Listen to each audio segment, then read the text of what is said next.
Deixa só eu achar a Sadhana e a gente começa.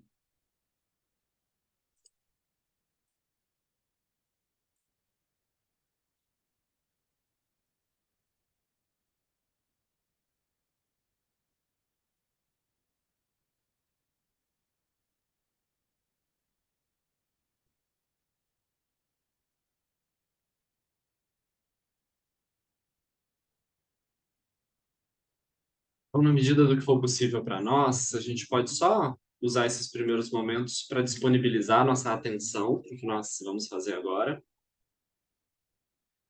soltando todas as atividades que nós estávamos fazendo antes, soltando todas as atividades que nós vamos fazer depois, procurando criar uma disponibilidade interna.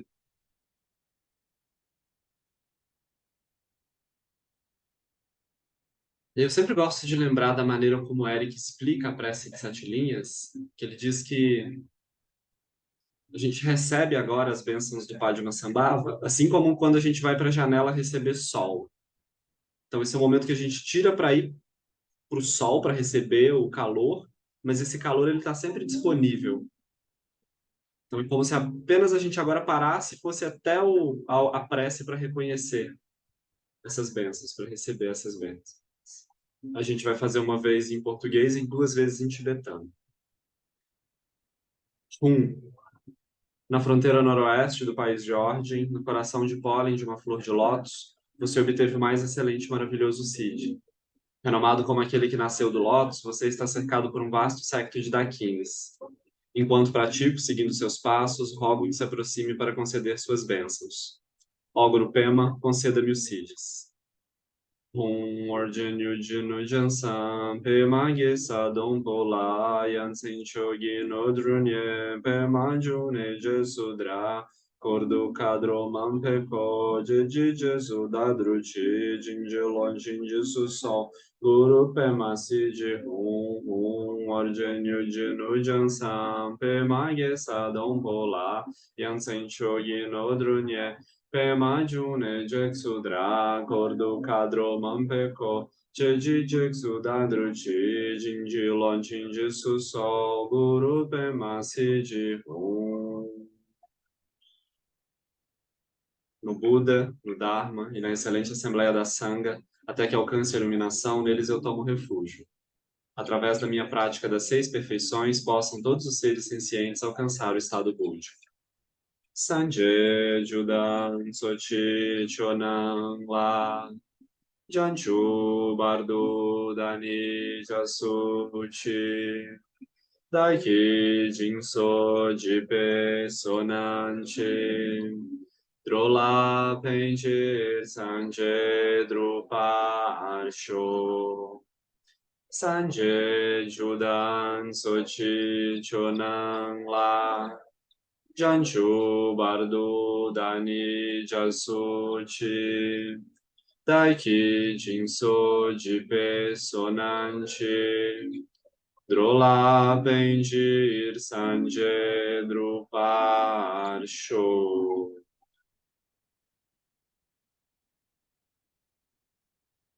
Assim a gente prepara nosso coração para se encontrar com o Lama Padmasambhava através dos ensinamentos do livro. Ângela, bem-vinda. Quem chegou depois durante as preces, sejam bem-vindos. Pessoal, então, a gente está estudando agora um trecho do livro que o Lama Santen está fazendo a apresentação de alguns caminhos budistas. E tem 2 coisas que a gente viu até agora que é importante, assim, da gente se lembrar. O meu conceito de dukkha, que a gente falou disso nos 2 últimos encontros, a gente falou exaustivamente disso, e dukkha vai ser um eixo central para o entendimento do budismo, mas dukkha é uma palavra só para falar de felicidade e de sofrimento, felicidade condicionada e sofrimento. Então é muito interessante, porque na nossa cultura parece que felicidade e sofrimento são 2 palavras opostas, né? E os tibetanos têm uma palavra só para as 2 coisas. Então a gente pensa, isso é muito confuso, né? Mas essencialmente o que quer dizer é que toda vez que a gente tem uma felicidade condicionada, a semente do sofrimento já está plantada ali. Então toda vez que a gente compra um apartamento, por exemplo, ou toda vez que a gente começa um namoro, ou toda vez que a gente faz qualquer coisa que nos traga felicidade condicionada, a semente do sofrimento já está plantada, porque quando aquilo se afasta de nós, a gente vai começando a sofrer. Então, o Lama Santen sempre brinca assim, né? Quando alguém começa uma relação, o, o nível de felicidade porque aquela relação começou é proporcional ao nível de tristeza quando aquela relação termina. Então, toda felicidade condicionada, ele tem esse aspecto. Então, a gente estudou isso, uma das abordagens do budismo. Bem-vinda, Núbia, imagina, sem problemas. Uma das abordagens do budismo vai ser a gente olhar para isso de forma muito específica, assim. E aí a gente estudou. Então, isso é uma abordagem muito comovente, assim, da gente ver, né? Porque a gente vê que tudo na vida, assim, todas as felicidades condicionadas que a gente tem na vida, ela se transforma em sofrimento em algum momento. Inegociavelmente, tudo que se encontra se afasta, tudo que começa termina. Então, uma das perspectivas budistas vai ser olhar de forma bem direta para isso, assim. Aí, se a gente acha que isso não é muito bom de fazer, assim, né, isso pode, em alguns momentos, nos incomodar. Aí não tem problema nenhum, a gente tem outras abordagens budistas também. Então, a abordagem budista que a gente viu na semana passada, especialmente, foi a abordagem que foca na nossa natureza de Buda. Então, por mais que a gente esteja preso dentro de ciclos de sofrimento, a nossa natureza ela segue completamente livre daquele sofrimento. Então, é mais ou menos assim, quando a gente termina um namoro, por exemplo, alguém que é mais experiente que nós, hoje assim, né, quem tem filho adolescente, isso fica muito evidente. Um filho adolescente chega em casa contando para a mãe assim, né? Acabei com meu namoradinho, assim, eu acabei com a minha namoradinha. Então, nunca mais vou me apaixonar. E aí entra no quarto e chora. Para a pessoa, né, para o adolescente, aquilo realmente é o fim do mundo. Mas a mãe tá olhando e sabe, né, fala daqui a pouco tem outra pessoa, daqui a pouco isso gira, né? Então, essa capacidade de olhar para o fato de que o outro é essencialmente livre daquele sofrimento é o reconhecimento da natureza de Buda. A natureza de Buda é essa liberdade que faz com que aquele sofrimento comece e que aquele sofrimento termine. Então dá para a gente ajudar o outro. Compaixão, por exemplo, é importante. Isso é muito importante da gente sacar. Sem isso, não tem compaixão. Sem isso, se a gente olha para um adolescente chorando porque terminou o namoro e se desespera junto com ele e acha mesmo que ele nunca mais vai se apaixonar por alguém, a gente cai junto, né? A gente vai, imagina se a gente acreditasse, né? A gente ia afundar junto com ele. Mas essa capacidade de olhar para ele e dizer, internamente a gente pode dizer, né? Vai ficar tudo bem. Aí a gente não precisa nem dizer isso para ele, porque vai parecer insensibilidade, né? Então a gente pode abraçar e pode dizer mesmo, é uma tragédia, olha só que horrível, né? Que horror, é o fim do mundo mesmo, né? E aí a gente espera que no dia seguinte aquela coisa não tem mais tanta importância. Então, o reconhecimento dessa liberdade, dessa coisa que faz com que isso se modifique, isso é a natureza de Buda. Então, algumas abordagens do budismo elas vão focar nessa natureza de Buda. Então, são abordagens mais positivas, por assim dizer, né? Que foca nesses aspectos mais positivos. Todas as abordagens, elas vão ter um momento em que elas vão ser necessárias, né? Então, por isso que a gente tem várias abordagens, assim. Assim como a gente tem vários medicamentos dentro da medicina, porque em alguns momentos a gente adoece de um jeito, outros momentos a gente adoece de outro, dentro do budismo também a gente vai ter várias abordagens, porque em alguns momentos a gente se engana de um jeito, em outros momentos a gente se engana do outro. Então a gente vai, a depender dos enganos que a gente vai tendo, o budismo vai tendo diferentes medicamentos para nós. E aí hoje a gente vai ver sobre como é a abordagem do budismo através dos ensinamentos do Buda, das palavras do Buda, né? E aí, alguém quer falar alguma coisa antes da gente começar a leitura de hoje sobre esse tema que a gente já viu anteriormente? Se alguém tiver alguma coisa para falar, por favor. Isso faz sentido para vocês? Esse conceito de dukkha e de natureza de Buda, dá pra, pelo menos para intuir o que, que a gente quer dizer assim? Dá, né? Natureza de Buda é assim, independente do que aconteça, algum ponto da realidade ela segue sendo intocável por aquilo que está acontecendo, né? Então, isso é a natureza de Buda, uma natureza essencialmente pura.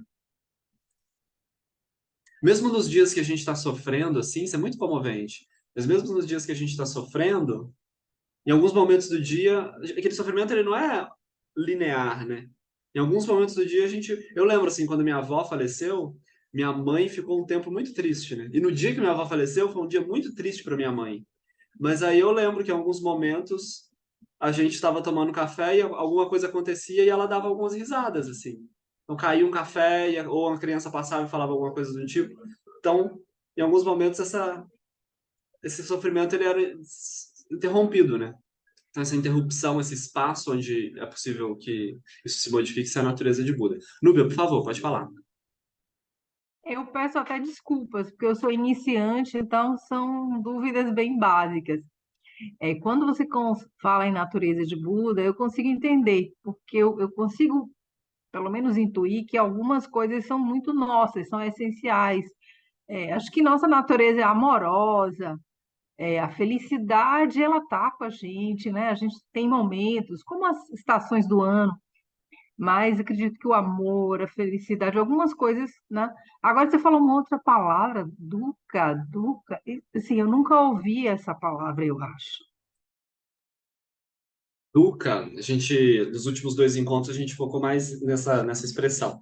Mas dukkha é uma palavra em tibetano que, ao mesmo tempo, quer dizer sofrimento e felicidade. Sofrimento e felicidade condicionada, como se fosse uma coisa só. Dukkha é assim: toda vez que a gente começa uma relação, porque a gente começou aquela relação, ela vai terminar. Essa inseparatividade entre o início de uma alegria condicionada e o sofrimento causado pela mesma é dukkha. Toda vez que alguém nasce, porque aquela pessoa nasceu, ela vai morrer. Necessariamente. Então, essa coisa que faz com que toda alegria ela seja a semente do sofrimento vindouro, isso é dukkha. Não sei se isso faz muito sentido, assim, mas para nós, eu até comentei no início, para nós, alegria e tristeza são duas palavras opostas, né? Na nossa cultura. Para os tibetanos, alegria e tristeza é uma palavra só, é dukkha.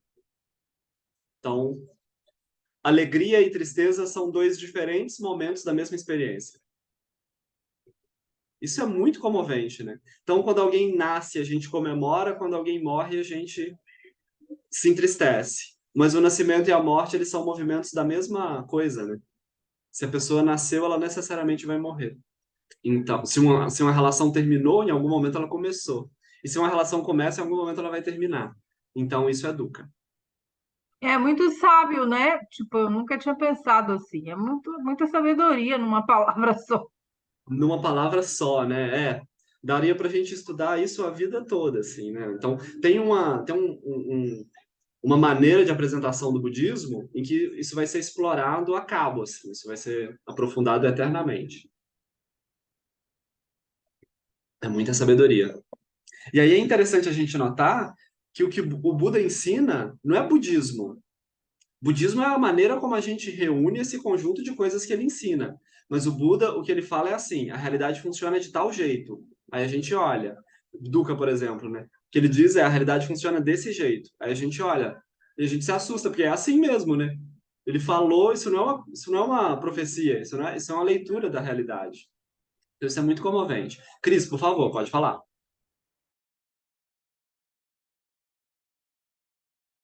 É que eu acho que não é exatamente uma palavra, mas é uma expressão, não é uma palavra, assim. Eu entendo isso, como se fosse uma intenção. Não sei, eu tenho uma visão assim diferente, que não seja uma palavra. Mas como assim uma expressão? Não entendi. Como é o nome? Dukkha. Duca? Dukkha. Duca. Aham. Eu acho que para a gente é uma palavra, mas para eles é uma expressão de Sim, uma sim, intenção, de um sentimento, sabe? Não é sim. simplesmente uma palavra. Sim, sim. Ah, é isso mesmo. Agora eu entendi. Você tá certo, eu acho. Acabei de ver que a lua já nasceu aqui, tá bonita, bem na minha frente. Então vamos lá, deixa eu compartilhar a tela.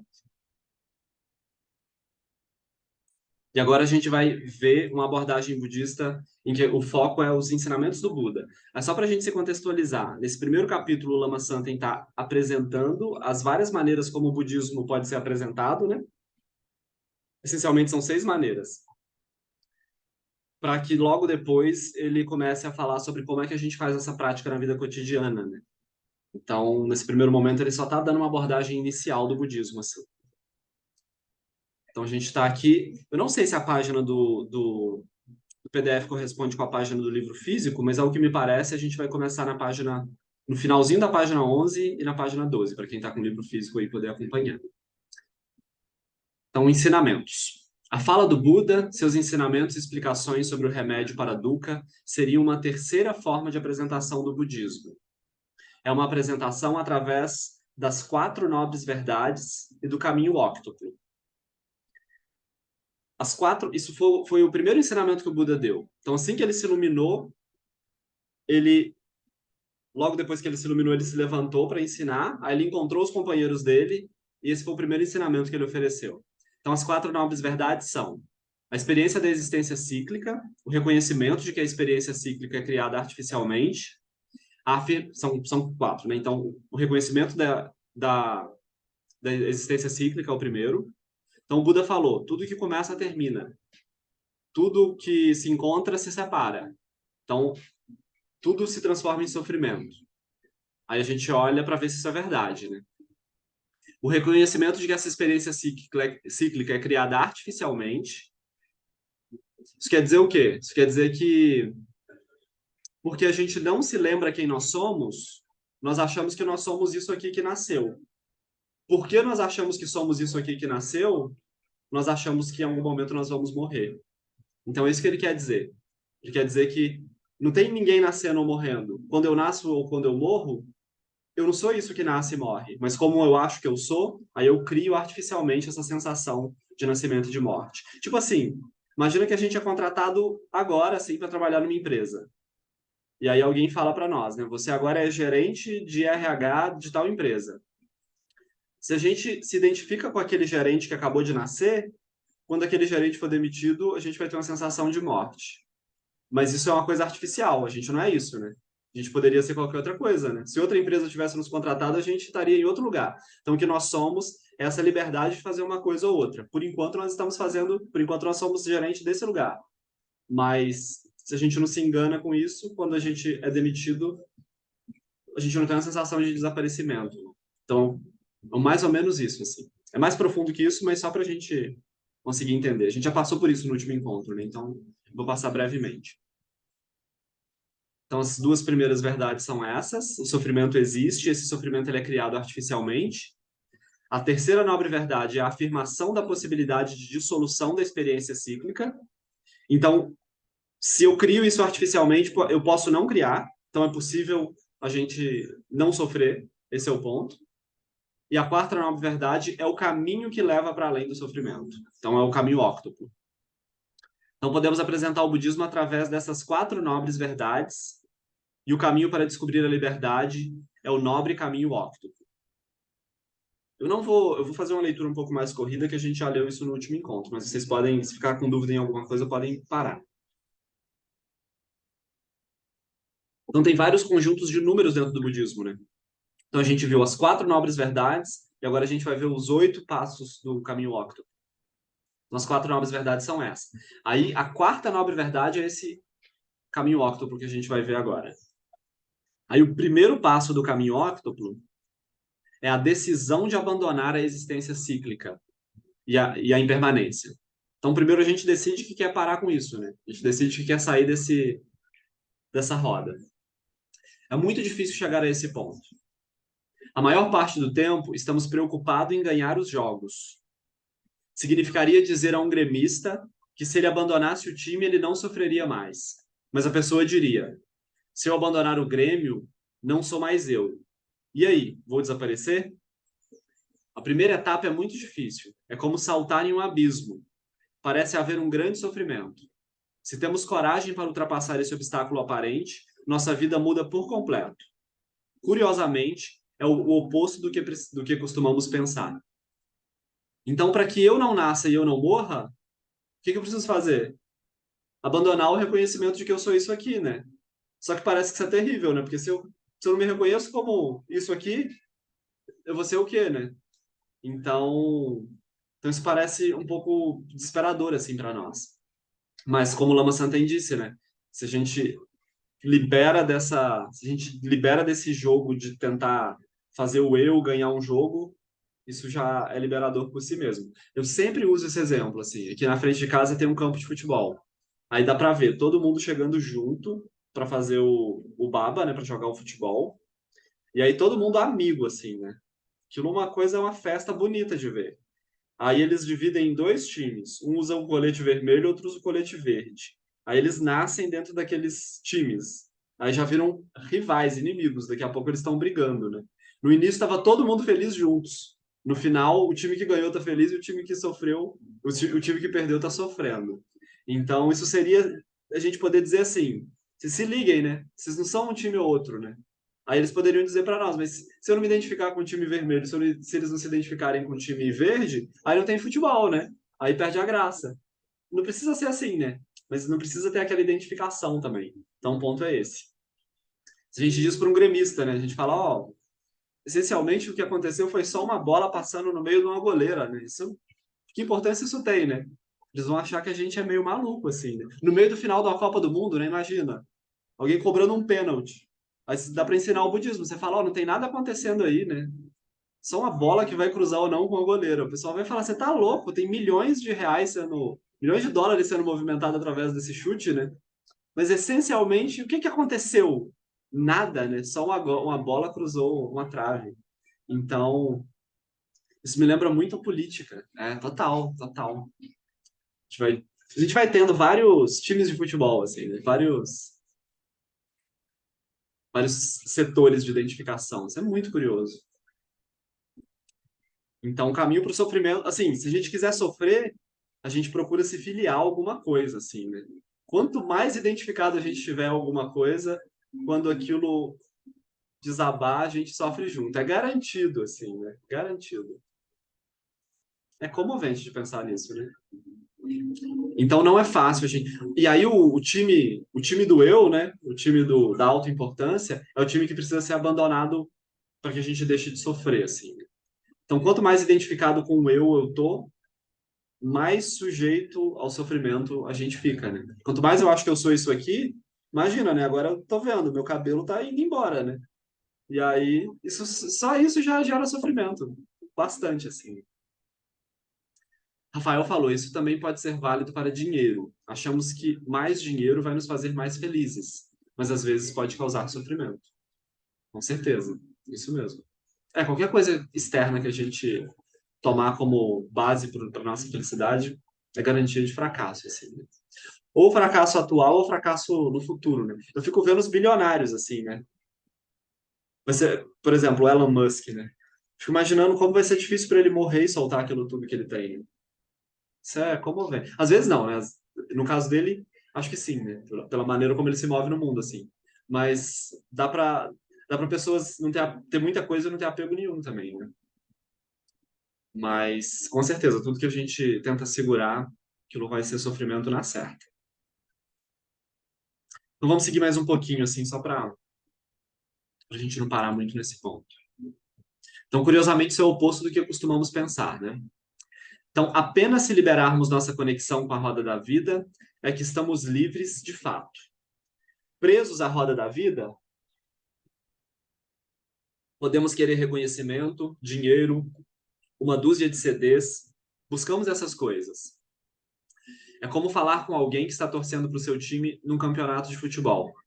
A pessoa quer ser campeã da Libertadores, campeã do mundo. Ou como naquele decalque muito engraçado que vi um dia, Grêmio campeão do planeta. Se tiramos isso da pessoa, parece que a vida perde completamente o sentido. O amadurecimento dessa etapa tem certa conexão com outras tradições religiosas. Então, isso aqui não é só o budismo que viu, né? Mas, essencialmente, quanto mais presos dentro do jogo de ganho e de perda, mais a nossa mente vai ficar frágil. Uma maneira que o Lama Santa usa de explicar isso que eu acho muito boa é assim: imagina um neto e um avô jogando xadrez. O neto pequeno, super rivalidade de adolescente, assim, né? Então ele quer ganhar a qualquer custo. O avô já tem uma maturidade em relação àquilo, né? Ele já ganhou e já perdeu muitos jogos de xadrez e viu que aquilo não mudou a vida dele, essencialmente, né? Então o avô tá mais relaxado. O avô ele pode até deixar o neto ganhar, e ele adquire a capacidade de se alegrar junto com o neto se o neto ganha. Então ele finge que perdeu, o neto fica feliz e ele fica feliz porque o neto está feliz.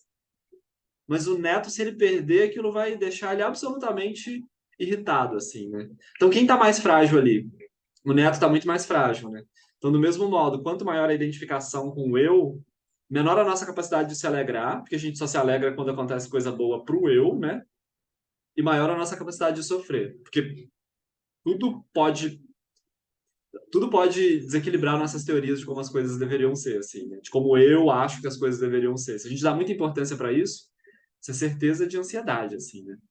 Então, então tem essa perspectiva. Se a gente afrouxa esse nó, a nossa mente ela fica naturalmente mais calma, né? O professor Hermógenes é, fala que chama isso de normose, né? Ele fala que normose é essa maneira normal de levar a vida, tentando construir coisas para nós, né? Tentando fazer coisas para nós. Ele diz que isso é adoecimento, assim, né? Então tem esse ponto. Isso faz sentido, pessoal? Sim? Se manifestem quando não fizer. É muito bom quando a gente contesta algum ensinamento, porque aí a gente pode. Contesta assim, né? Se aquilo não faz sentido para nós, a gente manifesta aquilo que a gente olha de outras maneiras. Então, se a pessoa realiza o segundo passo do nobre caminho, vê-se limitada dos três impulsos que produzem ações negativas da mente: pensamentos etéricos, carência e aversão. Quando atinge a liberdade correspondente ao terceiro passo, o praticante está livre dos quatro defeitos da fala e das quatro emoções: falar inútil, mentira, maledicência e agressão verbal. Que o Lama Santen usa umas palavras difíceis, mas essencialmente é assim: se não tem um eu para eu defender, naturalmente eu vou ser menos agressivo com os outros. Quanto mais importância eu me dou, se um, quanto mais importância eu me dou, maior a chance de eu agredir os outros quando qualquer coisa acontece com eu, né? Então, se alguém me olha e diz, eu acho esse cara meio maluco, meio feio, estranho, né? Se eu tô muito apegado a um eu, pode ser que eu bata na pessoa, né? Pode ser que eu queira matar a pessoa, né? Mas se tem pouco apego a um eu, pode ser que eu concorde, né? Então, isso deixa uma qualidade mais relaxada. Então, se a gente tem menos apego, a chance da gente cometer ações negativas, elas são menor. Se a gente não tem apego nenhum, a chance da gente cometer ações negativas é zero. Toda ação negativa vem de um senso de autoproteção. Eu tenho um eu para eu dar conta, e aí eu conto mentiras para engrandecer esse eu, né? E aí eu faço todo tipo de. Valeu, Thaís. Até a próxima, querida. Bom aniversário pro seu vovô. Então, o ponto é esse. Isso também faz sentido? Essa conexão entre ações negativas e apego ao eu? Parem para ver, assim, não tem nenhuma ação negativa que a gente tenha cometido que não tenha sido para defender uma noção de eu. E o budismo está dizendo que a gente está tentando defender alguma coisa que essencialmente nem existe. Essencialmente, né? Não existe no sentido último. A gente existe de modo relativo. Mas isso que a gente chama de eu, isso não é, isso não é uma coisa fixa. Pode falar, Cris, por favor. Eu estou me lembrando aqui de um fato que ocorreu comigo há muitos e muitos anos, logo que eu entrei no meu trabalho, né? Quer dizer, eu entrei tem 34 anos só. Aí eu tinha uma colega que eu não sei, ela não tinha a mínima paciência comigo e ela me maltratava de verdade, né? Eu só alimentava uma coisa na minha cabeça, tipo, gente, ela tá mal, essa pessoa realmente ela não tá bem, porque eu nem conheço ela, eu não fiz nada com ela e ela me trata desse jeito. Não sei, o que que você acha isso? Isso é ego também? Como é que é? Excesso de ego também? Com certeza. Às vezes é ego e às vezes é um ressentimento, assim, né? A pessoa tá muito machucada, assim. Eu vejo isso. Tem alguns Não, cachorros eu que. falo assim, se é o meu ego o meu ego, o meu excesso de ego que pensava desse jeito, ou, você entendeu meu ponto de vista? Não. Fala de novo. Importância Desculpa. ao que ela, eu não dava importância ao que ela me dizia. Eu só achava estranho, tipo, meu Deus, essa pessoa, caramba, o que ela tem contra mim? Porque Não, quando eu sabe? tenho uma sensação de autoproteção, não tenho ego, né? O ego seria uma sensação de por que ela me odeia, né? Logo eu, uma pessoa maravilhosa Ah, dessa, né? Como é ah, que ela me odeia? Mas reconhecer isso não, né? Reconhecer isso é natural, assim. tá. Então tá. Isso é muito bom. O ego, ele sempre é uma sensação de autoimportância. Como é que fulano não gosta de mim, assim, né? Eu tenho uma pessoa aqui no prédio que de vez em quando eu pego o elevador com ela. Aí toda vez eu falo bom dia e ela não me responde. E aquilo me mata. Como é que ela não responde um bom dia, né? Logo o meu bom dia, né? Aí isso é ego, né? Claro, por que que ela ia ter que responder o meu bom dia, né? E aquilo fica comigo Uma, atravessado, uma assim. pessoa tão doce como você, realmente, ela deve ser surda. Ela Pode, tem né? problema de audição. Isso é um absurdo, né? Falar com ela, fala, você não sabe quem eu sou, né? Uma pessoa bondosa, faz coisa do budismo, né? E aí tá aqui com as pessoas, né? Como é que você não fala comigo, né? Isso é ego puro, né? Então a gente tem que tomar cuidado. Às vezes o caminho espiritual, a gente acha que tá praticando a espiritualidade, mas a gente tá pulindo o nosso ego, né? Tá deixando ele, ó, refinado, assim, né? Então isso é um perigo, né? Um perigo. Tem uma coisa que o Lama Santen conta que o Shagdu Rinpoche, às vezes, quando ele... O Lama Santen, ele não comia carne, né? E aí o Shagdu Rinpoche, uma vez falou com ele, falou, esse negócio de não comer carne tá te deixando muito vaidoso. Eu acho que você devia começar a comer carne para ficar menos achando que você é melhor que os outros, assim. Aí ele conta isso. De vez em quando eu lembro dele com isso, assim. Então tem uma ação positiva que a gente acha que é uma ação positiva, ela pode virar um envaidecimento, assim, né? Isso é comovente. Então, quando atinge a realização do quarto passo, a pessoa liberta-se das três formas de manipulação de corpo e das identidades que causa mal para si e para os outros, que é matar, roubar e manter conduta sexual imprópria. Então, isso atende ao mesmo princípio, né? Se a gente não tem um senso de proteção ao eu, a gente não tem por que matar, né? Não tem situação nenhuma em que a gente mate o outro que não seja por por uma condição de autoproteção ou autopromoção, né? Ou uma sensação de que a gente vai dominar alguma coisa. Então, com isso, a gente abandona essas três ações de corpo: matar, roubar e conduta sexual imprópria. Conduta sexual imprópria é assim: conduta sexual que causa mal ao outro. É isso. No quinto passo, o praticante se vê amparado pelo que poderíamos chamar de sorte.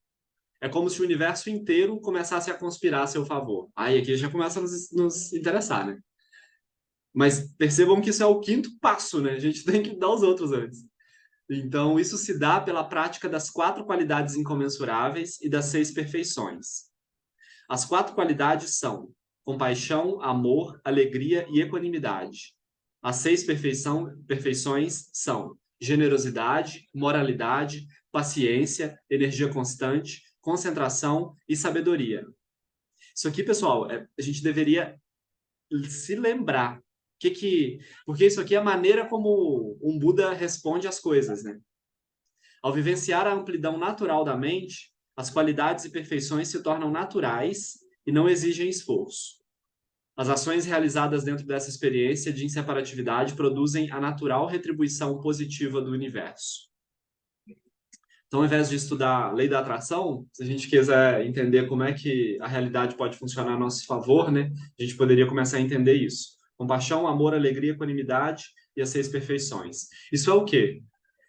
Toda vez que a gente funciona no mundo de forma muito atritiva, toda vez que a gente prejudica os outros, toda vez que a gente tenta pegar as coisas para nós, isso naturalmente faz com que a gente crie inimigos. Então, por exemplo, se uma pessoa mata alguém, pelo menos a pessoa vai ter a preocupação de que descubram que ela fez aquilo. Então ela vai conviver cheia de inimigos já. Se alguém bate na porta dela, imagina, né? Matou, cometeu um crime, sei lá, né? E alguém bate na porta dela. Às vezes é o vizinho para pedir açúcar, né? Mas antes de atender, ela já se prepara para qualquer coisa, assim, né? Então ela vai criando inimigos. Quando a gente se movimenta a partir das quatro qualidades incomensuráveis e das seis perfeições, é como se a gente fosse pacificando as coisas ao nosso redor. E à medida que a gente pacifica as coisas ao nosso redor, a gente vai naturalmente conseguindo olhar para as coisas de forma com mais afeição, né? Eu lembro, o Marcos Aquino, ele é um professor muito querido, assim, e ele faz algumas viagens para a Índia e para o Butão, para o Nepal também. E aí ele conta que ele visitou um monge. Lá no Nepal tem esses monges que convivem perto de regiões que tem muitas cobras. Eu já contei isso para vocês, eu acho, na semana passada, né? Foi. E aí ele diz que os monges eles transitam no meio das cobras e eles não têm medo nenhum delas atacarem. E as cobras não atacam, porque elas não sentem que eles oferecem riscos para ela. A gente também, né? Se a gente está andando em algum lugar e um cachorro late, experimentem. Quando veio o contexto, né? Mas na maioria das vezes dá certo. Se você se abaixa e chama o cachorro, ele vem. E aí você faz carinho e, em geral, tá resolvido. Às vezes não, né? Às vezes é melhor a gente correr mesmo, né? Mas, em geral, se não se sente ameaçado, não tem risco ali, né? Tem uma história muito impressionante de quando a China invadiu o Tibete. Dizem que tinha um monge tibetano que vivia nos Himalaias. Essa história perdurou por muitos anos, assim. Que quando era enviada a tropa de soldados chineses para atacar ele, quando os soldados chineses chegavam perto dele, eles não conseguiam atacar, porque ele não tinha raiva nenhuma. Então eles não conseguiam fazer nada com ele. Não conseguiam mesmo, a mente deles não deixava eles atacar o monge. Simplesmente isso, eles chegavam perto e alguma coisa dentro dos soldados não permitia que eles matassem ele. Então isso é mérito, né? Isso é um círculo de proteção que vai sendo criado através das ações positivas, assim. Então para o budismo, essa é a melhor maneira de garantir que o universo vai funcionar a nosso favor, assim, né? Se a gente pega carona, isso é assim, amor, compaixão, alegria, equanimidade, não são qualidades humanas. Quando a gente joga uma semente na terra, por exemplo, a terra generosamente recebe aquela semente, generosamente nutre aquela semente. Ah, essas qualidades, elas são qualidades da natureza da realidade. Naturalmente, as coisas, elas se cuidam, né? Elas se equilibram. Nosso corpo, por exemplo. Se a gente só parar de atrapalhar o nosso corpo, ele se cura, né? A maioria dos processos de cura que são menos invasivos, o que eles vão fazer é fazer com que a gente pare de prejudicar o nosso corpo. Se a gente para de prejudicar, tem uma inteligência natural que vai fazer com que o corpo se cure. Então, do mesmo modo, se a gente para de prejudicar as coisas ao nosso redor, naturalmente começa um processo de equilíbrio e de cura, né? Então, isso é que o Lama Santen está dizendo que é o universo conspirar ao nosso favor, né? A gente cria uma rede de proteção através das nossas atitudes, né? Isso faz sentido? Paulo, Mesmo? Por favor, Leandro. Total. Acredito que total. Porque quando você falava do eu, o ego, assim, tem muita necessidade de controle. Então, ele quer controlar tudo. E quanto mais a gente quer estar no controle, mais suscetível a gente fica a coisas ruins, porque o controle está ligado também ao medo. E aí o medo, necessidade de controle, assim, não combina, né, com todas essas coisas que você falou, com essas virtudes. Aliás, não são nem virtudes. E realmente torna a jornada mais pesada. É como se a gente estivesse carregando sempre uma mochila, uma mala cheia de pedras. Carregando tanta coisa, como é que a gente, né, vive com leveza, vive com saúde? Não tem como. Maravilhoso, Nubia, é isso mesmo. Leandro, você ia falar, querido, por favor. que eu lembrei de um, que agora eu não vou lembrar a pessoa ou o vídeo que eu vi isso, mas era alguém falando sobre essa conduta de viver de um jeito em Eu não que... sei se é só para mim, mas está muito baixo o seu microfone. É para todo mundo, né? Ah, Melhorou? agora sim, beleza. Pronto. É que eu não lembro exatamente quem falou isso, agora me falha a memória, mas dizer era que sobre esse modo de viver, essa conduta de vida em que essas personalidades, essas crenças não tem tanto, a gente não tem tanto apego, tanta aproximação com elas, e a gente tende a viver uma vida mais doada ao outro e ao nosso entorno, né?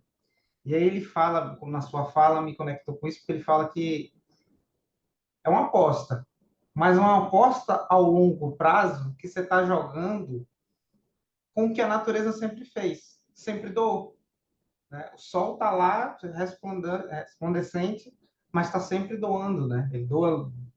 A Terra está aqui, o planeta que a gente vive, ela está sempre, ela pega pouco para ela, na verdade, ela é todo para o outro.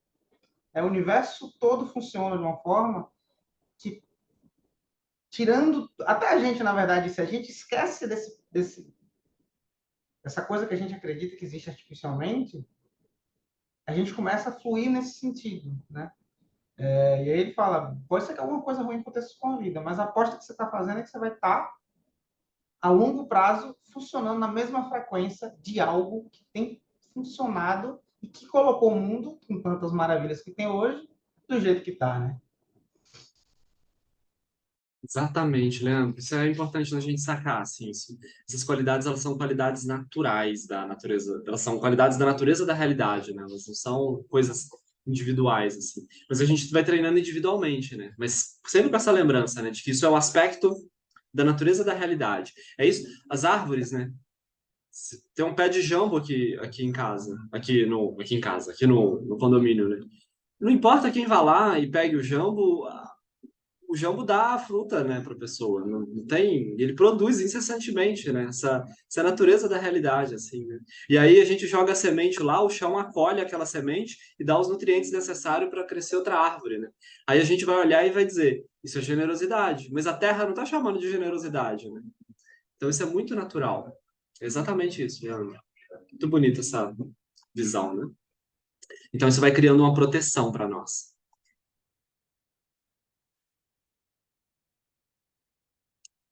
Então, a maturidade do sexto passo, a meditação, dá à pessoa grande estabilidade, saúde, vigor físico e energia. Esta energia estável significa também grande destemor.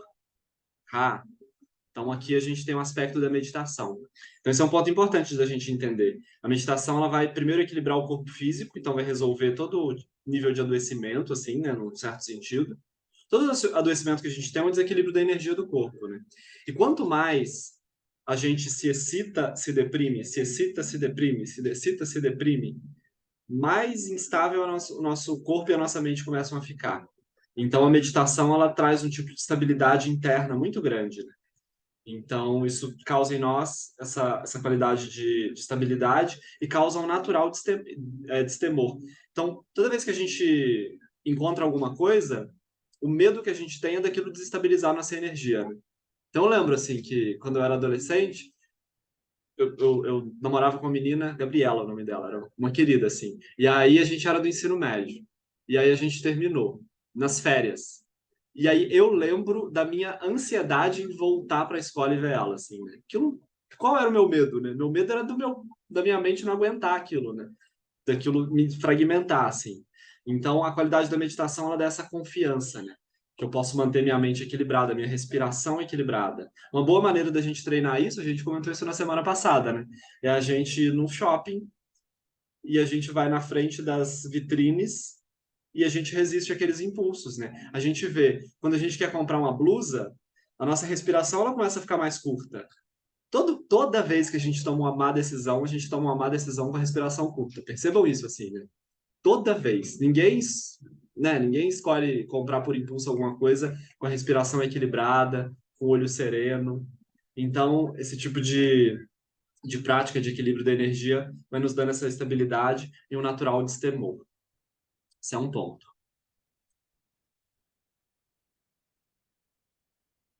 Então, quando a pessoa atinge a maturidade relacionada ao sétimo passo do nobre caminho, ela consegue conceber a natureza divina de todas as coisas. Olha que bonito. Ela atingiu a perfeição da atenção e vê com nitidez o aspecto convencional e o aspecto ilimitado como inseparáveis no mesmo fenômeno. Percebe o aspecto ilimitado dos grãos de poeira, das estrelas, da mente, da aparência física dos seres, dos carrapatos, de tudo. Também percebe o aspecto ilimitado presente nas manifestações abstratas. Então, aqui é um pouco mais complexo, mas ainda assim não é muito difícil da gente entender. Mas, por exemplo, quando a gente olha para alguém e a gente chama alguém de filho, de filha, de mãe, a gente está vendo um aspecto convencional. Aquela pessoa é nosso filho e é nossa mãe? É, mas dentro de um certo contexto. Essencialmente, aquele ser ele é uma expressão da liberdade natural das coisas, né? Tanto que outra pessoa olha, isso é muito comovente. Quando eu descobri que minha mãe tinha gente que não gostava dela, para mim foi revolucionário. Eu falei, como assim? É minha mãe, né? Aí tem outras pessoas que olham para ela e acham que não, isso não é uma boa pessoa, né? Mas para mim é a melhor pessoa do mundo, né? Então, as duas, os dois contextos eles estão corretos, né? Mas uma é uma experiência relativa e uma outra é uma experiência um pouco mais ampla. Então, quando a gente tem um olhar de sabedoria, a gente olha para as coisas e vê uma mãe e vê um ser livre ao mesmo tempo. Então, o ponto é esse, assim, essa é a perfeição da sabedoria. A gente reconhece aquilo, assim. Quando a gente vê uma criança nascendo, a gente vê o nascimento e vê a morte. Uma coisa só. Aí na morte é a mesma coisa, né? Porque morreu, daqui a pouco renasce. Então, tem essa visão que reconhece a natureza da realidade, né? Esse é o ponto, assim. Esse é o aspecto de sabedoria. Isso faz sentido?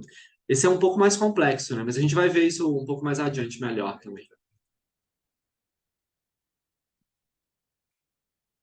O oitavo passo significa a liberação completa de todos os sentidos convencionais. Alcança-se a percepção estável do aspecto ilimitado e da inseparatividade de todas as coisas, sem as limitações da visão convencional. Na visão, nossa visão convencional é o quê? Nós dividimos nós, os outros, humanos, animais, Brasil, Argentina. Então a gente tem esse tipo de separatividade. Na visão última, não tem separatividade nenhuma, né? Então todos os seres, todas as coisas, elas aparecem para nós com o mesmo sabor. Então uma outra maneira de dizer isso a gente pode dizer que nascimento e morte têm o mesmo sabor, por exemplo. Para nós não parece ter o mesmo sabor, né? A gente vai dizer, isso não tem o mesmo sabor. Claro que não, né? Mas para um Buda tem o mesmo sabor, né? Para um Buda é a mesma experiência, né? Coisas boas e ruins, elas surgem na mesma base. Eu não vou aprofundar muito nisso agora, porque a gente vai aprofundar nisso mais adiante, tá bom? Senão a gente vai ficando agarrando, a gente vai agarrar nesse ponto. No sétimo passo, ainda existe uma dupla verdade, pois há um aspecto convencional em contraponto a um aspecto absoluto. Esses dois últimos passos são a iluminação. No oitavo passo, não há mais uma percepção dual. Então, como eu falei lá no sétimo passo, né, eu olho para minha mãe e eu vejo que tem uma mãe e vejo que tem coisas para além de mãe nela. No oitavo passo, eu vejo essas duas coisas inseparáveis, assim, né? Então, isso é a iluminação. Por curioso que possa parecer, existe um passo adicional ao nobre caminho óctuplo. Então, após se iluminar, né, após percorrer as 8 etapas sentado sob a árvore Bodhi, a figueira sagrada, o Buda levantou-se para ir ao encontro dos seres e ajudá-los. Foi a manifestação da compaixão. Então, aqui começa o Mahayana, né? O Sutrayana a gente pode compreender como se fosse esses passos, e o Mahayana é essa atitude de se levantar para ajudar os outros. A liberação está concluída no oitavo passo. É o momento da ação iluminada. Siddhartha venceu os 8 passos em 6 anos de vida na floresta. Como Buda, exerceu a ação iluminada pelas aldeias e estradas por mais de 40 anos. Existe uma divisão comum de 3 modos de praticar o budismo. Começamos ouvindo os ensinamentos, depois meditamos sobre eles e, a seguir, agimos de acordo com os ensinamentos. Então, o Shagdu Rinpoche ele dizia que isso é contemplar, não, é o estabelecimento da visão, Visão é assim, a gente entende o que o Buda disse. Aí depois existe o aspecto da contemplação, a gente vê se aquilo faz verdade, se aquilo faz sentido. E aí, se aquilo fizer sentido, a gente precisa colocar aquilo em prática, né? Então, é como quando a gente vai no médico. O médico primeiro explica para nós. Você precisa acordar cedo e começar a correr. Senão o seu coração vai piorar. Aí a gente ouve aquilo e entende o que o médico quer dizer. Isso diz respeito à visão. O médico nos explica, né? Fala, olha seus exames aqui, ó. Estão apontando que você tem uma vida sedentária e que tem colesterol alto, então precisa reduzir tal coisa e aumentar os exercícios físicos. Isso é a visão, é o médico explicando para nós o que está acontecendo. Aí a gente vai para casa e reflete, né? Fala, será que eu faço pouco exercício físico mesmo, né? A gente contempla, vê se aquilo faz sentido. Aí, no outro dia, a gente levanta, se aquilo fizer sentido, né? A gente no outro dia levanta cedo e começa a fazer os exercícios. Então, isso é a visão, a contemplação e a ação. Esses 3 passos. Ok? Então, não adianta só a gente ouvir Ó, os ensinamentos, né? Pode falar, Leandro. se me permite só mais uma interrupção, falando ali do dual, eu me lembrei de só de novo dessa conexão de algo que já está na natureza. E a gente está aqui falando de conceitos, né? Você falou do dual ali, chega um certo momento em que não há dualidade mais. E eu me lembrei de uma coisa da física quântica, que na física quântica existem 2 estados, e aqui vamos pegar esses 2 estados para ficar mais claros, seja, por exemplo, vivo e morto. Já até buscando o que você trouxe no instante, que para o Buda vida e morte têm o mesmo sabor, né? Então, imaginem que existem esses 2 estados, vida e morte. E para a física quântica, eles são não tem como separar essas 2 coisas até que haja uma interação de um observador. Seria, para ficar mais claro para todo mundo, se possível, imagina que tem uma caixa, tem um gato dentro dessa caixa. Eu não sei se esse gato tem um gato com um veneno dentro, né? Eu não sei se o gato cheirou o veneno e morreu, ou se ele não cheirou o veneno e está vivo. Então, até eu abrir a caixa, esse gato está vivo e morto ao mesmo tempo. Não tem como separar isso. Não existe dualidade ali. Ele está vivo e morto ao mesmo tempo. Quando eu interajo com a caixa e aí eu tiro essa caixa, que vai existir a possibilidade de eu separar isso, dessa separatividade, né? Acho que seria, no nosso exemplo aqui, trazendo para o que a gente está falando da coisa do ego, e a partir do ego existe o sofrimento, é quando a gente se atém a uma personalidade, eu interajo com essa personalidade, e aí eu começo a fazer separações.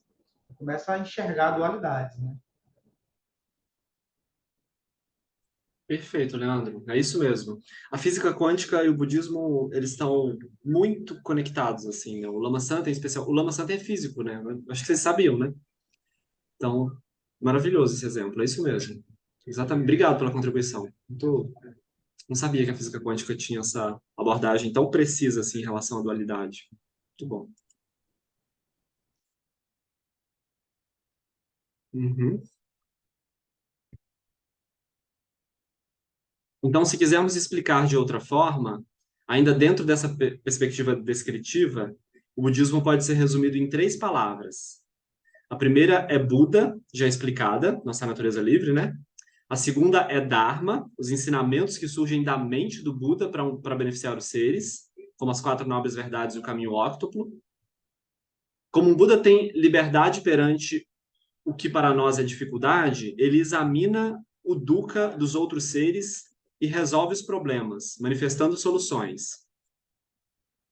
Então, aqui ele tá utilizando as 3 joias, né? O Buda, o Dharma e a Sangha. O Buda é assim, a mãe consegue olhar para o adolescente e reconhecer, né? Fala para o adolescente, fala, daqui a pouco ele esquece que o namoro terminou, né? Daqui a pouco ele está em outro namoro. Essa mente que tem a capacidade de olhar para o outro e ver o que está acontecendo de forma precisa, isso é o Buda. Estou usando esse exemplo, né? Porque meio que é assim que os Budas olham para nós, né? Como criança sofrendo porque terminou uma relação, assim, né? Então, quando a gente está perto de morrer, né? A gente reza para o Buda, né? Tem uma coisa séria acontecendo, né? O Buda não socorre, né? Mas essencialmente ele está olhando para nós e dizendo: tem ninguém nascendo, tem ninguém morrendo, né? Vai ficar, né? Tá tudo bem. Mas a gente chega como adolescentes, assim, que acabou de terminar o namoro, né? E aí a mãe olha. Aí essa visão da mãe que libera o outro daquilo, ela já passou por aquilo antes, né? Ela sabe que aquilo vai passar. Aí o adolescente chega e diz: nunca mais vou me relacionar com ninguém. O mundo é horrível. Tudo é uma tragédia. E aí se tranca no quarto. Aí a mãe olha para aquilo, né? E fala: é verdade. E aí o que que eu vou fazer? Primeiro vou levar sorvete. Aí dá um pouco de sorvete, né? Aí isso é o Dharma. É o Buda olhando para nós e falando: como é que eu vou ajudar?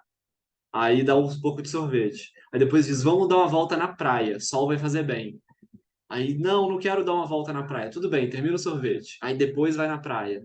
Aí isso é o Dharma, né? Aí chega na praia, ela começa a explicar, assim, né? Começa a falar. Se for o primeiro, pode ser que tenham outros. E aí isso é o Dharma. O Dharma é o que vem de uma mente iluminada para nos levar para aquela mesma condição. Então, as três joias são o Buda, o Dharma, que é o que o Lama Santen explicou até agora. Isso faz sentido para vocês, desse modo? Acho que sim, né? Então é importante entender que o Buda é o Buda Shakyamuni, né? Mas o Buda é a visão que o Buda Shakyamuni proclamou, assim, né? Não é a figura histórica. O Buda é a mente que não está enganada. E o Dharma é as instruções que surgem de uma mente que não está enganada. Se a gente está dentro de um labirinto, pessoal, e a gente fica dando ouvidos para quem está preso dentro do labirinto também, a chance da gente sair é muito pequena. Mas se tem alguém vendo fora do labirinto, as instruções podem nos tirar de lá, né? Então o que o Buda está fazendo com a gente é isso, né? Ele está de fora do labirinto, dando instruções para a gente sair do labirinto. Então isso é o Buda é essa visão ampla e o Dharma é as instruções para a gente sair do labirinto. E agora a gente vai ver a Sangha. Isso é importante da gente lembrar que quando a gente fala toma o refúgio no Buda, no Dharma e na Sangha, é disso que a gente está falando, né? Então,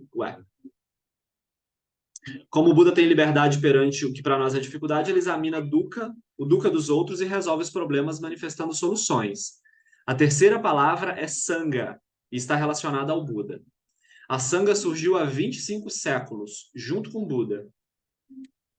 Se isso não tivesse ocorrido, não estaríamos estudando esses ensinamentos hoje. A Sangha é como uma fogueira. A chama não pertence a um ou dois paus queimando. É algo que surge a partir do conjunto. Se separarmos um dos paus da fogueira, o fogo termina naquele pedaço.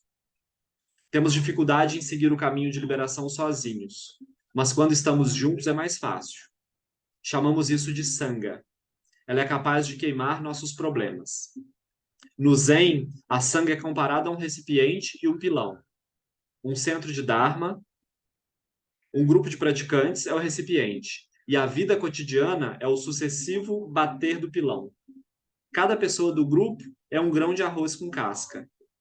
Dentro do recipiente, o grupo de praticantes, dentro do recipiente, que é o grupo de praticantes, o pilão, que é a vida, vai batendo. E as cascas de arroz, que são nossas dificuldades, caem. Esse é o efeito da Sangha. Então, para que haja prática budista, precisa haver refúgio no Buda, nessa mente que sabe. Se a gente não tem refúgio no Buda, a gente não está praticando budismo. Então, é necessário examinar se a gente confia que a visão do Buda é uma visão mais ampla do que a nossa, uma visão iluminada. Se a gente acha que sim, então convém que a gente tome refúgio nisso, né? Aí a gente toma refúgio no Dharma e a gente toma refúgio na Sangha, no conjunto de praticantes. A Sangha ela é muito importante porque ela vai fazendo com que a gente não faça besteira, né? Então, se a gente se separa, se a gente tenta praticar o budismo sozinho, muito pequena a chance da gente estar praticando o budismo de fato. Muito pequena. Porque a gente não tem nem com quem discutir, né? A gente não tem uma maneira da gente se espelhar e ver se o que a gente está fazendo é adequado. A gente não tem exemplos de pessoas que estão fazendo isso há mais tempo. A gente não tem exemplos de pessoas que estão chegando. A gente não consegue transformar os ensinamentos numa coisa viva. Então, o Buda, o Dharma e a Sangha vão ser, a gente chama de três joias. São as três coisas que são necessárias para que a nossa prática possa acontecer. Então, essa é uma abordagem do caminho. Alguém quer falar alguma coisa sobre isso? Ou sobre qualquer outra coisa, antes da gente seguir? Aí toda vez que a gente estiver tomando refúgio, vocês lembrem agora, né? Que agora a gente sabe o que é o Buda, o que é o Dharma, o que é a Sangha, que a gente diz lá. E aí, toma refúgio no Buda, no Dharma e na Sangha. Essa oração que a gente faz é muito bonita, que a gente diz isso, né? Deste momento, até atingir a essência da iluminação, eu tomo refúgio no Buda, no Dharma e na Sangha. Que através da minha prática das 6 perfeições, a gente viu hoje quais são as 6 perfeições, né?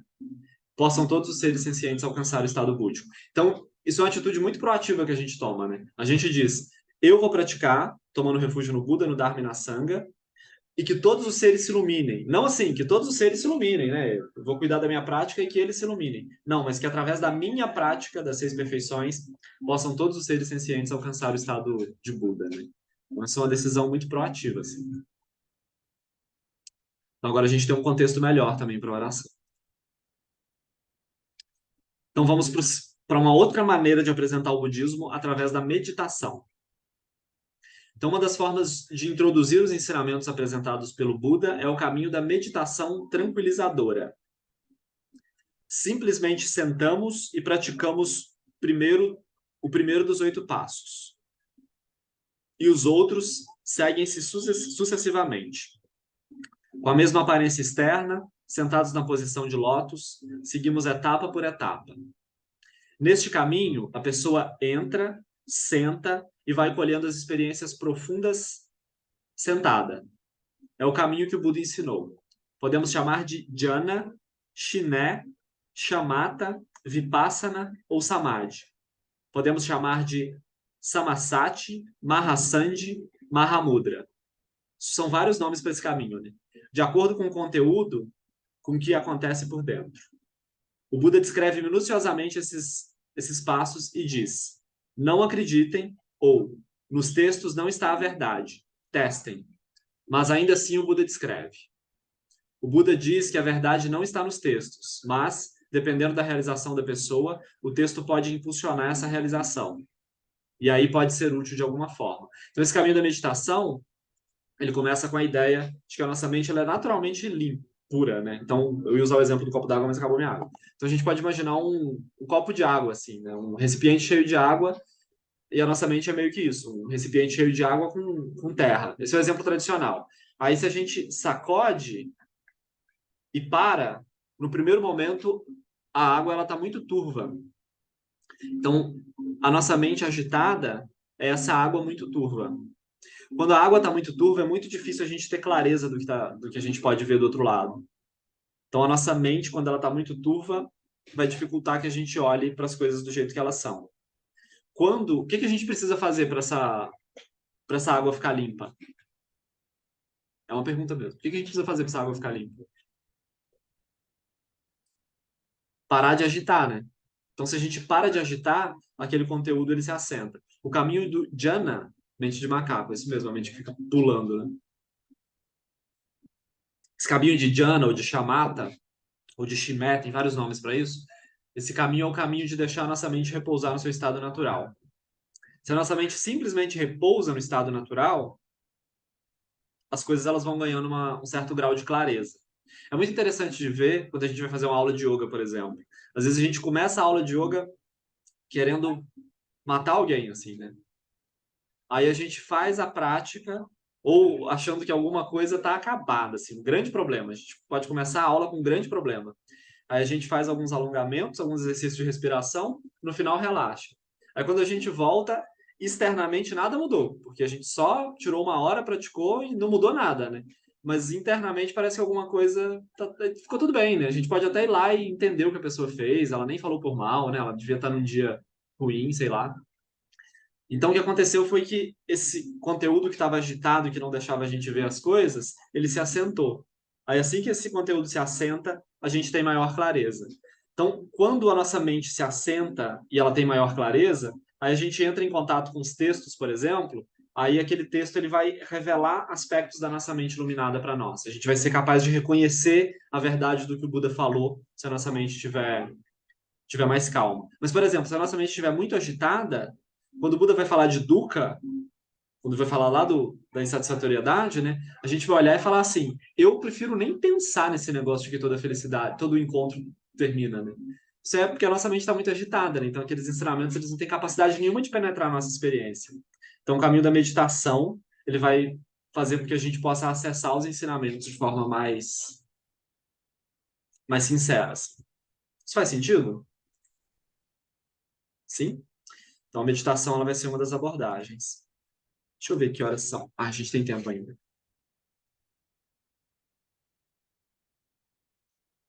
Temos, então, o aspecto discursivo, que pode ser misturado com a prática formal e com a prática no cotidiano. Cada um deles precisa dos outros. Se a pessoa fica só sentada, pode ficar apenas em confusão.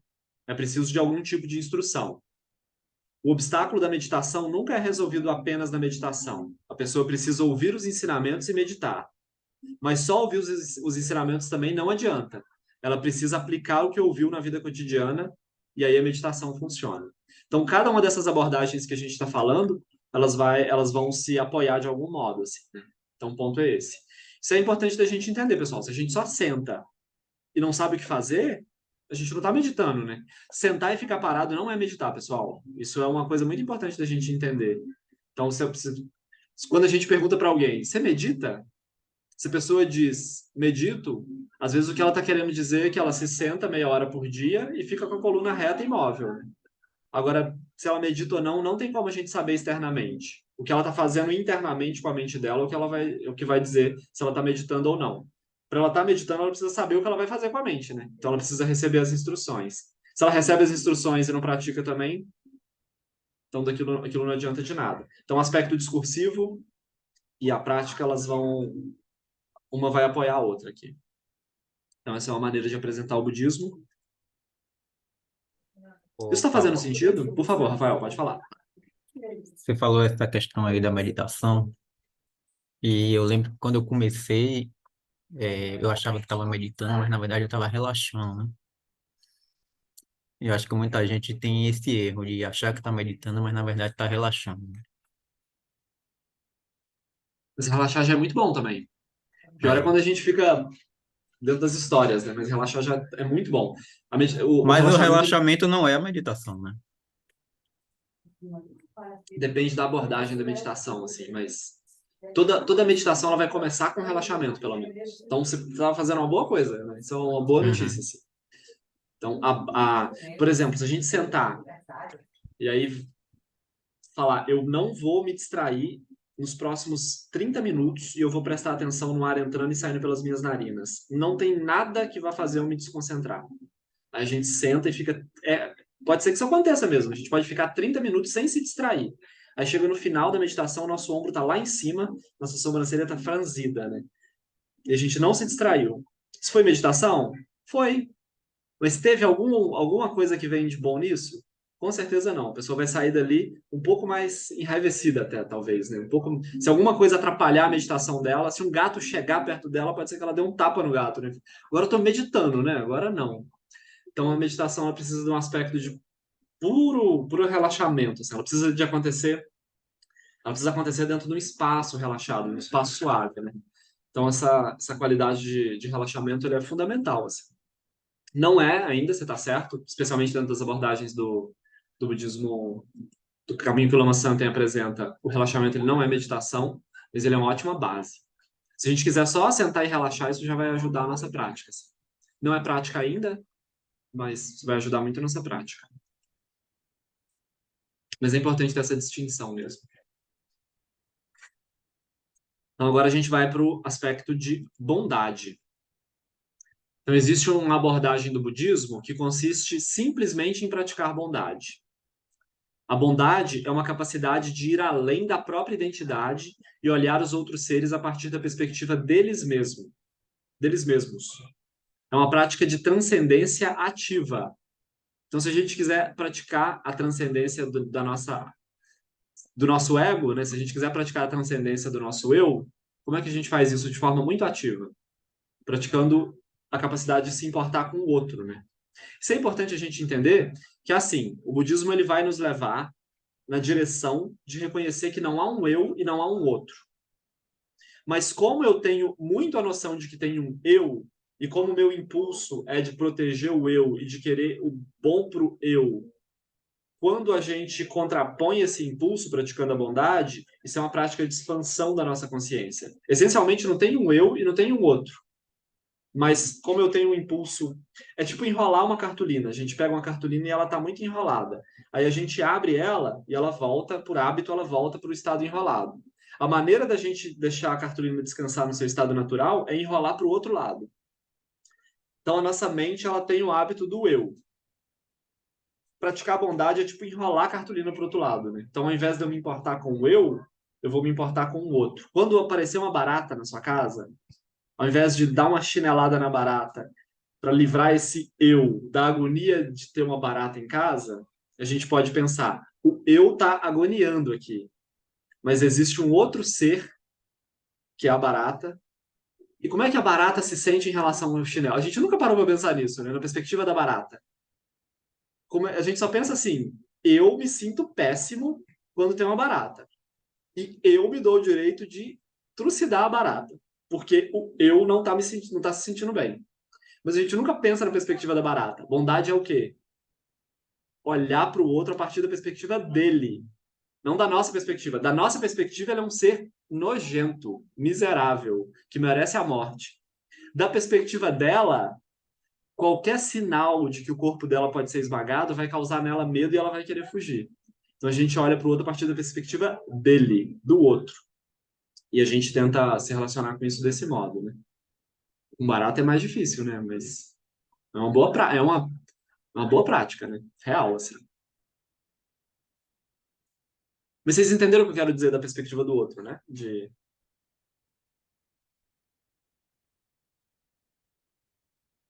Usualmente, quando olhamos os outros seres, o fazemos desde a perspectiva do agrado ou desagrado que nos causa. Como no caso da barata, isso é muito evidente, né?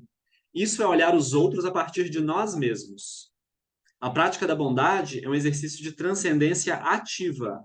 Vamos além de nós mesmos. Surge um esquecimento das nossas tendências usuais. E aí nos tornamos capazes de efetivamente auxiliar os outros. É o que faz um psiquiatra, por exemplo. Se ele perguntar se gosta ou não gosta da companhia de pessoas perturbadas, responderá que prefere estar no meio de pessoas estáveis. No entanto, ele tem a capacidade de transcender sua preferência pessoal e olhar os outros no contexto mental e emocional onde eles estão imersos. E é por isso que ele pode ajudá-los. Tem um vídeo do Porta dos Fundos, que é muito legal, um vídeo do Gregório do Vivier. O Gregório do Vivier, ele é médico, assim, né? E aí chega alguém com o dedo fraturado e tem uma fratura exposta. E ele é médico. Aí, quando ele olha pro dedo da pessoa, ele... Ah, não quero olhar. Aí a pessoa fica, tipo, mas né, meu dedo tá quebrado e eu preciso que você me ajude, né? Aí ele fica perguntando, tipo, mas tá quebrado como? Aí a pessoa vai descrevendo e ele, nem quero, tipo, nem vou olhar para isso. A capacidade dele de ajudar o outro é zero, né? Por quê? Porque ele tá muito preso dentro do gosto e não gosto. Isso é uma piada que ele faz no vídeo, assim, né? Mas isso serve para nos ajudar, assim, né? Então a gente faz o voto aqui, né? Que através da minha prática das 6 perfeições possam todos os seres sencientes alcançar o estado búdico, incluindo as baratas. Aí a gente... Porque isso vai nos ajudando a superar essa tendência do eu, né? Por exemplo, se a gente olha para alguém e a pessoa está esmagando uma borboleta, a gente vai dizer, que monstro, né? Que tipo de pessoa... Incluindo o Bolsonaro, com certeza. Que tipo de pessoa esmaga uma borboleta, né? Que tipo de pessoa dá uma chinelada numa borboleta? Aí se a gente olha para uma pessoa e ela está esmagando a barata, pode ser que a gente acha, ufa, né? Me ajudou muito, assim. Né? Eu uso essa barata de exemplo porque é uma questão pessoal, assim, né? Eu lembro do dia que eu fiz o voto de nunca mais matar a barata. E aí, isso ajuda a transcender um pouco esse impulso, assim, né? Não sei o que é mais difícil, a barata ou o Bolsonaro, né? Pra mim, Bolsonaro é mais difícil, sabia? E é legal a gente ver, assim. Eu nunca tive muito nojo, assim, de barata, mas eu sempre tive o impulso de matar, né? Via uma e queria logo jogar a chinela, né? E é interessante ver como isso vai reduzindo mesmo, né? Hoje em dia, eu não vou dizer que eu gosto das baratas, mas eu não tenho mais problema de pegar, né? De tirar. É muito interessante. A nossa mente ela vai se acostumando mesmo, assim, né? Se a gente desenvolve a intenção de olhar para as coisas de forma um pouco menos a partir do gosto e não gosto, né? Aquilo muda, né? O Eric, um professor, ele fala assim: quando você olhar uma barata, ao invés de ter o impulso de matar ela logo, pensa assim: será que essa é a barata mamãe ou será que essa é a barata filhinha? Então isso já é a perspectiva dela, assim, né? Aí pensa, se eu matar ela agora, será que quem vai sentir saudade é a mãe dela? Ou será que quem vai sentir saudade é a filhinha dela? Então isso já ajuda a gente a se transportar para um outro lugar, assim, né? Um pouco mais amplo do que essa mente apertada. Tenha dó de eu. Pode ser, a gente pode imaginar a barata falando assim com a gente também, né? Tenha dó de mim, né? Por favor. Tô falando da barata, mas uma brincadeira, assim. Então, os chineses estão destruindo a cultura tibetana tradicional, mas Sua Santidade, o Dalai Lama, olha para eles como um médico e é capaz de entender o que se passa em suas mentes, dedicando-lhes bondade, dedicando-lhes a bondade que manifesta com todos os demais seres. Como um professor espiritual poderia rejeitar algum ser? Este acolhimento incondicional é o que possibilita os professores serem professores e auxiliarem verdadeiramente. Isso é bondade.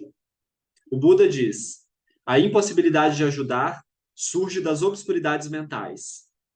E as obscuridades mentais devem ser entendidas como emoções que brotam do autocentrismo.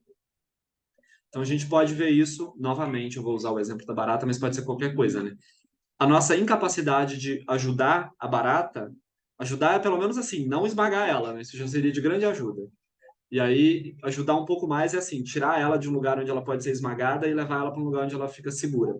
Então aqui eu levo ela para o jardim. Quando surge alguma, eu levo elas para o jardim. Aí às vezes eu vou no lixo ali fora, eu vejo que tem umas baratinhas ali. Aí eu penso, quando alguém chegar e ver, vai dar uma chinelada nelas. Então é melhor tirar elas daqui antes que alguém veja elas, né? Se a gente tem muita repulsa, essa emoção aflitiva nos impede de ajudar, não é? Aí imaginem vocês, assim, né? Se a gente chegasse perto do Lama Santem e dissesse, Lama Santem, eu preciso de ajuda, né?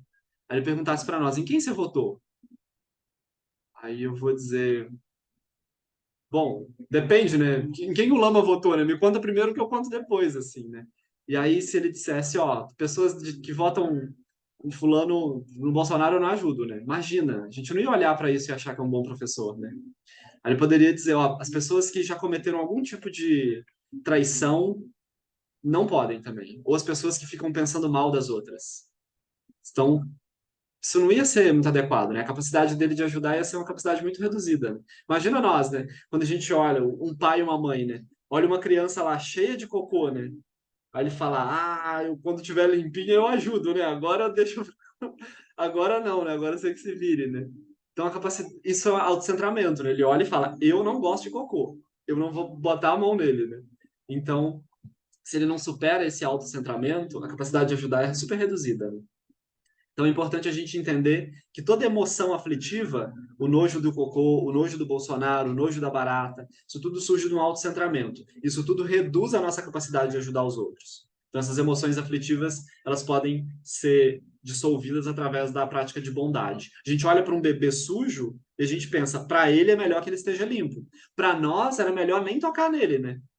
Só que não é sobre nós, é sobre ele. Aí, porque é sobre ele, a gente consegue ir lá e consegue ajudar. O mesmo pode funcionar com Barata e com Bolsonaro. Acho que de todos o Bolsonaro é o mais difícil, né? Mas não tá distante assim também, né? Pessoal, acho que é isso. Alguém quer falar alguma coisa? Deu 18h30, mas sempre tem espaço para a gente conversar um pouquinho. Minha mente turva está aqui dizendo que eu tô interrompendo demais a reunião de hoje. Mas é porque Não, eu tenho um falar. caso que aconteceu. No primeiro encontro que eu participei, a gente falou, você mencionou as baratas, e uma fala sua foi, se a gente olhar mais próximo do que de fato é, a barata tem muito pouco de risco a nos oferecer, né? Então, é muito mais a gente pensando aqui mirabolantes, coisas que de nojo e tal, que faz com que a gente tenha esse ódio ou alguma coisa negativa, esse julgamento, né, em relação à barata. E aquilo ficou na minha cabeça. Eu fui tomar banho, tinha uma barata no meu banheiro. E a sua fala me veio, ela tem muito menos mal a me fazer, eu tenho muito mais mal a fazer ela do que ela a mim.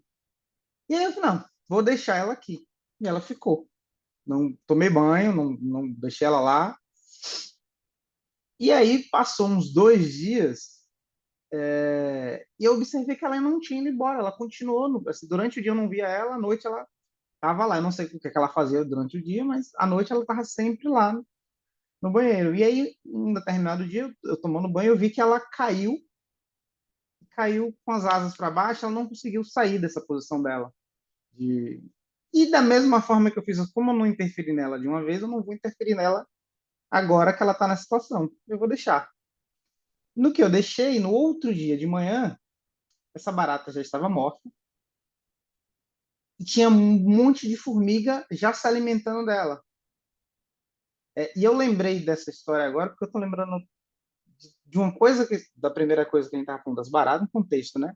As baratas, mas eu estou lembrando uma coisa que foi ponto de discussão hoje, que é a inseparatividade, né?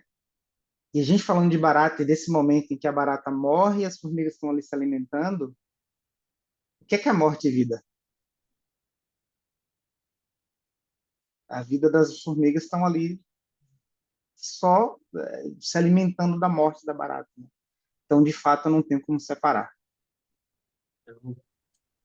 Tem um livro, né, que é, acho que é Mulheres que Correm com os Lobos, que tem um capítulo que se chama Vida, Morte e Vida, né? Como se fossem inseparáveis, assim. Isso é muito bonito, né? É isso mesmo. Eu fico muito feliz de saber que você não matou a barata, Leandro. Aqui em casa, eu tenho uma vasilhinha, assim, tipo uma Tupperware, que eu uso só para capturar as baratas. E aí, ou os bichos quando aranha também. E aí dá para tipo jogar em cima, aí pega uma folha de A4, passa por baixo, aí levanto e levo a barata para Sim. onde ela pode ficar em paz assim. Mas muito bom de saber. Núbia, querida, pode falar. E Núbia, eu consigo o PDF para Eu, você, sim. Você pode só me mandar uma mensagem no WhatsApp e aí eu te mando. tá, ótimo, obrigada. Você Beleza, de falou em nada. Mulheres que Correm com os Lobos, eu amo esse livro e ele traz um ensinamento que tem a ver com o que a gente está falando, porque ele pontua que a gente vive ciclos de vida, morte, vida o tempo todo. E se a gente não compreende isso, e se a gente não aquieta o nosso coração com isso e não traz isso para a consciência, a gente se agasta. Porque o livro traz isso, eu acho que o livro é budista, agora eu estou pensando nisso. Porque tudo que chega para nós, tudo que nasce, tudo morre. E que principalmente o feminino, porque é um livro muito voltado para o feminino, ele é feito de ciclos. E o tempo todo as mulheres precisam se recolher, deixar vir, deixar nascer, deixar morrer, e tá se renovando, tá trocando de pele. E é muito lindo. A gente realmente, sempre para alguma coisa nova brotar, a gente tem que deixar o velho morrer. E essa nossa capacidade de ter a vida, a morte e vida em nós o tempo todo é o que nos faz jovens, saudáveis, é o que nos rejuvenesce. Esse livro é muito lindo. E agora que eu estou pensando que ele é muito budista. É uma sabedoria muito grande, assim mesmo, né? Muito bonito, eu também acho. E é isso. Em geral, a gente só reconhece a parte boa da impermanência quando uma coisa nova surge, né? Mas quando a coisa está terminando, o fato dessa coisa terminar é o que vai dar espaço para uma coisa nova surgir, né? Então, a impermanência, ela é aquilo que leva o que a gente queria que continuasse perto, mas ela foi o que trouxe também, né? Em algum momento aquela coisa chegou, né? E o mesmo movimento que chegou fez ela ir embora. E esse mesmo movimento vai trazer outras coisas, né? A própria respiração é assim, né? Se a gente não soltar o ar, na maioria das vezes, isso é uma coisa que eu aprendi com um amigo meu que é pneumologista, né? Mas ele falou isso no encontro que a gente estava conversando, alguma coisa mais ou menos sobre isso. E ele falou: olha só que interessante, se eu não. Eu falo com propriedade, assim, eu falo à vontade porque eu ouvi de alguém que estuda isso, assim. Mas ele falou que a maioria das vezes que as pessoas elas estão com insuficiência respiratória, que elas não conseguem respirar, elas não conseguem respirar porque elas não soltaram o ar. Então ele falou, quando você vê alguém com muita falta de ar, é melhor você pedir para a pessoa soprar. E aí ela consegue inspirar de novo. Mas como a pessoa está com muito medo de não conseguir respirar, ela não solta o ar velho. E aí não tem espaço para o ar novo. Eu achei isso tão simbólico, assim, tão bonito. Cris, por favor, querida. Isso me lembrou muito, PH, que eu era asmática, né? Durante muitos anos da minha vida eu fui asmática, desde bem pequenininha. E aí era justamente isso. O asmático, ele respira, ele inspira muito e expira pouco. Então é muito louco isso. Mas eu queria falar em relação ainda a esse livro, As Mulheres que Correm com os Lobos. Tem um Telegram, um perfil no Telegram que se chama Livros Mágicos. E aí ela faz, é uma psicóloga até, ela faz uns áudios de cada capítulo do livro com comentários. É muito legal, dentre muitos outros livros, né? Ela tem esse livro, As Mulheres que Correm com os Lobos. Quer dizer, Mulheres que Correm, não tem o as.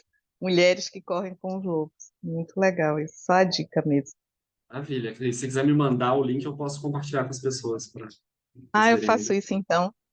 Beleza. Aí, Núbia, eu te mando o PDF. Você pode só me mandar uma mensagem no grupo que você pegou o link para entrar aqui. Tem o meu número. Quem mandou a mensagem fui eu. Aí você pode só me dar um oi lá que eu te encaminho o PDF. Tá, obrigada. Nada. Então a gente vai dedicar os méritos agora, pessoal.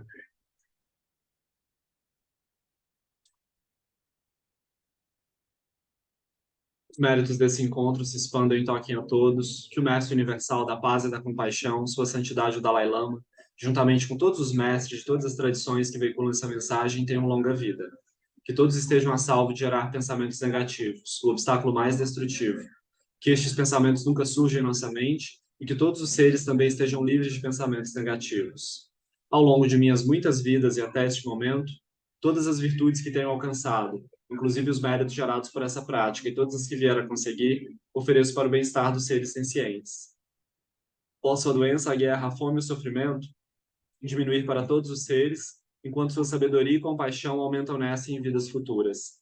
Possa eu claramente perceber todas as experiências como sendo tão insubstanciais quanto o tecido do sonho durante a noite, e imediatamente despertar para perceber a manifestação de sabedoria pura no surgir de cada fenômeno. Possa eu rapidamente alcançar a iluminação para trabalhar sem cessar pela liberação de todos os seres. Budas e Bodhisattvas em conjunto, seja qual for sua motivação, sua ação benéfica e preces auspiciosas, seja qual for sua onisciência, realizações e poderes benévolos, e seja qual for a sua imensa sabedoria, eu que igualmente venho para beneficiar os seres, rogo para que possa alcançar essas mesmas qualidades. Neste exato momento, possam nem mesmo os nomes doença, fome, guerra e sofrimento ser ouvidos pelas pessoas e nações da Terra, mas possam sim sua conduta moral, mérito, riqueza e prosperidade crescer, e possam suprema bem-aventurança e bem-estar sempre surgir para elas. Prece para que a tradição do Guru Padmasambhava floresça.